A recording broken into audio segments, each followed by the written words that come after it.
Assalamualaikum warahmatullahi wabarakatuh. Hari ini saya sambung bab sains tingkatan 5 bab 1, masih dengan bab 1, subtopik 1.3 pencegahan dan rawatan penyakit yang disebabkan oleh mikroorganisma. Sebelum tu kamu kena tahu dalam tajuk ni kamu kena tahu apakah yang dimaksudkan dengan patogen. Okey, patogen. Okey. Patogen ialah mikroorganisma yang berbahaya dan juga boleh menyebabkan penyakit. Dan kamu kena ingat mikroorganisma kita ada berapa jenis? Ada 5 jenis mikroorganisma. Yang pertama apa? Virus. Yang kedua, bakteria. Yang ketiga, kulat. Okey, ada 5 jenis semua ni. Semua ni kita panggil mikroorganisma. Yang keempat, protozoa.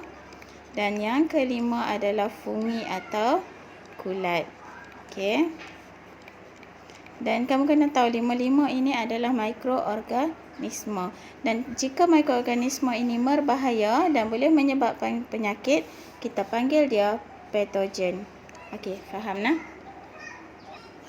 Okey, seterusnya macam mana ada 2 kaedah yang untuk mencegah dan juga merawat jangkitan patogen.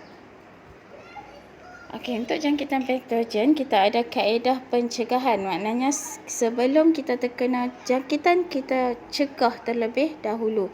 Dan kaedah kedua iaitu kaedah rawatan. Kaedah rawatan ni apabila terkena jangkitan. Okey. Untuk mencegah jangkitan patogen, kita menggunakan teknik aseptik. Dan ada 5 jenis teknik aseptik. Yang pertama ialah pensterilan. Yang kedua, pendidihan. Yang ketiga, antiseptik. Yang keempat, disinfektan. Dan yang terakhir ialah sinaran. Ini adalah 5 kaedah yang digunakan untuk mencegah jangkitan patogen. Okey, kaedah rawatan pula. Kita tengok kaedah rawatan. Kita menggunakan antibiotik. Dan kita ada jenis 3 jenis antibiotik. Yang pertama kita panggil kita ada kaedah rawatan patogen. Yang pertama kita menggunakan antibiotik, bukan kaedah antibiotik. Kaedah rawatan patogen, kita guna antibiotik kalau kita dijangkiti patogen jenis bakteria. Okey, ataupun kalau kita dijangkiti patogen jenis fungi atau kulat, kita boleh guna antifungi.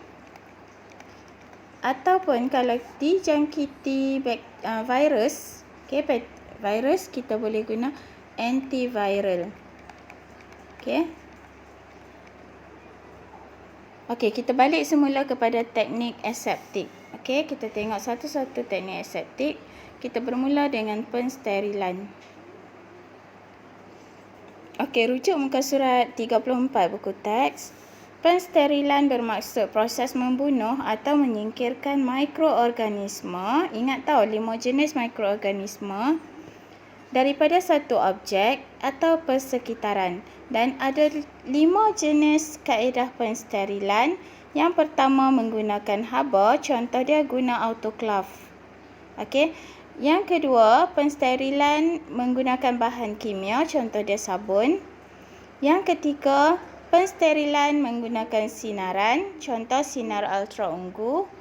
Yang keempat, pensterilan menggunakan tekanan yang tinggi, contohnya periuk tekanan. Dan yang kelima, pensterilan menggunakan penapis, contohnya penapis mikron.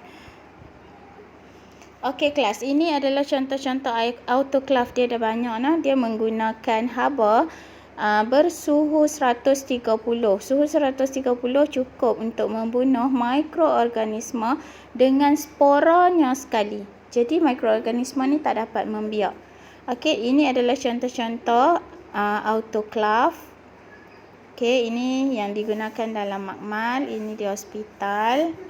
Okey, kemudian ada jenis vertical, ada jenis horizontal dan jenis pressure cooker berbentuk seperti pressure cooker. Okey, gunakan konsep pressure cooker. Okey, dan ini pula contoh-contoh penapis mikron. Kita biasa lihat, okey. Ini adalah contoh penapis mikron. Okey, digunakan dalam penapis air. Okey, nampak? Okey, ini semua adalah penapis mikron.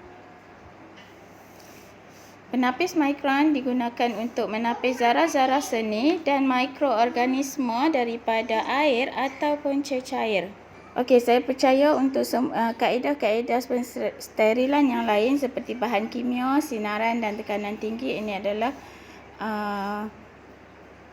apa benda yang selalu kamu lihat di depan mata. Nah, contoh sinaran ultraunggu dalam bilik pembedahan. Okey. Sebenarnya sinaran ultraunggu juga ada dalam matahari dan sinaran ultraunggu ini boleh membunuh mikroorganisme.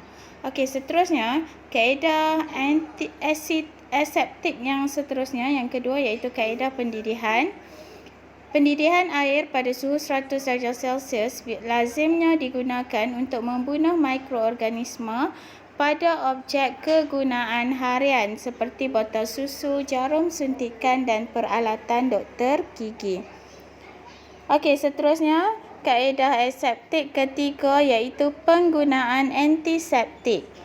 Okey, antiseptik ni digunakan untuk kegunaan luar badan ya. Biasa kita tengok disapu pada permukaan kulit atau luka. Tujuan dia untuk membunuh patogen yang ada di sekitar luka ataupun mencegah jangkitan patogen. Tiga jenis antiseptik. Kita tengok tiga jenis antiseptik yang kita panggil ubat kuning atau acriflavin. Kemudian kita ada Providon. Okey. Kemudian kita ada alkohol isopropyl 70%. Yang ni yang biasa kita tengok, jumpa nah. Okey, sesetengah antiseptik seperti acriflavin dan Providon dapat membunuh mikroorganisme dan sesetengah lagi antiseptik seperti Proflavin menyekat atau menghalang pertumbuhan mikroorganisme. Alkohol isopropyl 70% dapat digunakan sebagai antiseptik dan ejen pensterilan. Okey, seterusnya teknik aseptik yang keempat iaitu disinfektan. Disinfektan ini juga untuk kegunaan luar, tapi bukan untuk manusia, untuk benda bukan hidup. Okey, kalau tengok contoh di sini, ini juga benda biasa yang kita selalu jumpa. Bahan peluntur, hidrogen peroksida dan juga cecair klorin. Semua ini tujuannya untuk membasmi mikroorganisme. Okey, seterusnya kaedah atau teknik aseptik yang kelima ialah sinaran. Sinaran mengayon seperti sinar ultraunggu, sinar X dan sinar gamma dapat digunakan untuk membunuh mikroorganisme. Sinaran-sinaran ini menembusi ke dalam sel mikroorganisme dan memusnahkannya. Dia akan musnahkan terus sel mikroorganisme tu. Okey, jadi kita ada contoh sinaran ultraunggu digunakan untuk membunuh mikroorganisme di dalam bilik bedah. Okey, seterusnya kita masuk kaedah rawatan penyakit. Rawatan penyakit disebabkan oleh patogen. Tadi saya terang, kalau disebabkan oleh bakteria, kita guna. Kalau disebabkan oleh bakteria, kita boleh guna. Okey, kalau disebabkan oleh bakteria, kita guna antibiotik. Kalau disebabkan oleh fungi atau kulat, kita guna antifungal.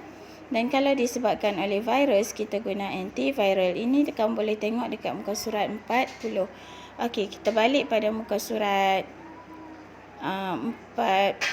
36.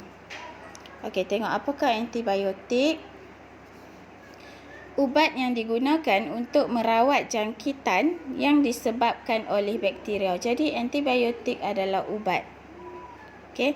Antibiotik tidak berkesan terhadap jangkitan virus seperti demam dan selsema, demam biasa, selsema dan batuk. Okey, antibiotik untuk bakteria, tidak berkesan untuk virus. Faham? Okey, apakah kerintangan antibiotik? Berlaku apabila antibiotik hilang keupayaan untuk membunuh bakteria. Maksudnya bila orang tu sakit atau demam, kalau seseorang itu terkena jangkitan bakteria dan dia menggunakan antibiotik, tapi dia masih lagi belum dapat membunuh bakteria tersebut, itulah yang dimaksudkan dengan kerintangan antibiotik. Maksud dia antibiotik itu tidak lagi berkesan untuk merawat bakteria yang menjangkitinya. Okey, punca berlaku kerintangan antibiotik. Penggunaan antibiotik yang berlebihan. Yang kedua, penggunaan antibiotik yang tidak tepat. Contohnya merawat jangkitan yang disebabkan oleh virus, seperti sakit tekak, demam, selsema, batuk biasa dengan antibiotik. Penyakit itu disebabkan oleh virus, tapi dia diberi antibiotik yang tidak tepat. Okey, tidak mengambil antibiotik dalam tempoh yang ditetapkan. Okey, bahayakah kerintangan antibiotik? Bahaya, kerana kerintangan antibiotik akan menyebabkan kita mudah terdedah kepada lebih banyak penyakit. Sebab itulah kalau kita pergi klinik, kita tak sihat, doktor bagi antibiotik, doktor akan minta kita habiskan antibiotik tersebut supaya bakteria yang ada dalam badan kita betul-betul telah terbunuh ataupun telah dihapuskan. Kalau tidak, kalau kita hanya makan separuh, bakteria tersebut mungkin lemah dan bila kita stop antibiotik, dia mungkin jadi lebih kuat dan dia akan tidak berkesan lagi untuk antibiotik tersebut. Okey, itu saja untuk subtopik kali ini. Sekian, terima kasih.